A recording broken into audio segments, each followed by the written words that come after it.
Suite au génocide des Tutsis au Rwanda en 1994, près de 1,5 million de Hutus, civils et génocidaires, fuient au Zaïre, installant d'énormes camps autour de Goma et Bukavu.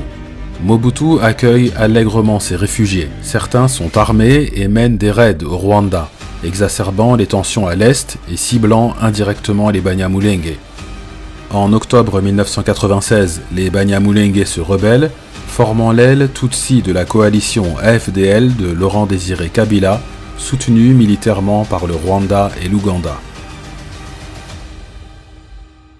L'AFDL renverse Mobutu en 1997. Les Banyamulenge, autrefois exclus, deviennent les fers de lance de la nouvelle ère avec l'appui marqué et assumé du Rwanda. Les exactions envers les réfugiés Hutus et le massacre de populations civiles sèment les graines de la Seconde Guerre du Congo. Fin juillet 1998, Kabila ordonne le départ des troupes rwandaises et ougandaises présentes au Congo, celles-là même qui l'ont porté au pouvoir avec la FDL. Dans les rues de Kinshasa, des chasses aux Rwandais sont organisées. Toute personne perçue comme Tutsi est pourchassée dans la capitale. Pour nous, ce sont des déchets, et c'est même des microbes qu'il faut qu'on éradique avec méthode, avec résolution, et le temps que vous voulez que je chiffre dépend de la résistance des microbes, mais pour ce qui nous concerne, nous sommes décidés à utiliser la médication la plus efficace. Cette période voit l'enrôlement massif des Tutsis du Nord Kivu et des Banyamulenge du Sud Kivu dans des formations comme le RCD Goma, soutenu par le Rwanda, ainsi que l'organisation armée de divers groupes rwandophones. En parallèle, les FDLR, miliciens Hutus, se reforment dans l'Est en alliance avec des milices locales Maï-Maï, menaçant à nouveau la région. En 2004, Laurent Nkunda crée le CNDP pour protéger les intérêts Tutsis et Banyamulenge.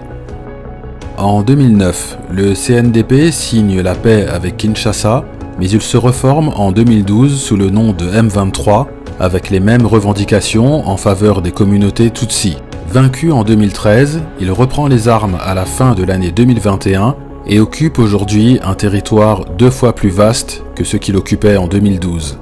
Enfin, autour de Mulenge, la milice Twirwaneho, née en 2019, s'est montée pour protéger les rwandophones Tutsis, mais elle est soupçonnée d'attaques, de pillages et de recrutement d'enfants.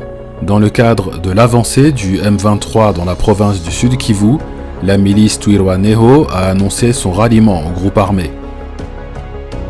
Aujourd'hui, le M23 se positionne donc comme une force d'autodéfense Tutsi, ce qui nuit à la légitimité des Tutsis congolais eux-mêmes, souvent pris entre deux feux. Pour se donner une image plus congolaise, le M23 met en avant des figures telles que Corneille Nangaa, ancien président de la Commission électorale nationale indépendante, bien connu à Kinshasa et qui a rejoint la rébellion en 2022 en formant l'Alliance Fleuve Congo. Mais je dois avouer que parmi nous, il y a des Congolais qui sont rwandophones, qui parlent le Kinyarwanda comme leur langue maternelle. Mais en recourant aux armes, en s'appuyant sur le Rwanda et en occupant militairement des territoires, le M23 nourrit davantage de rejet que de reconnaissance, y compris pour les Tutsis eux-mêmes.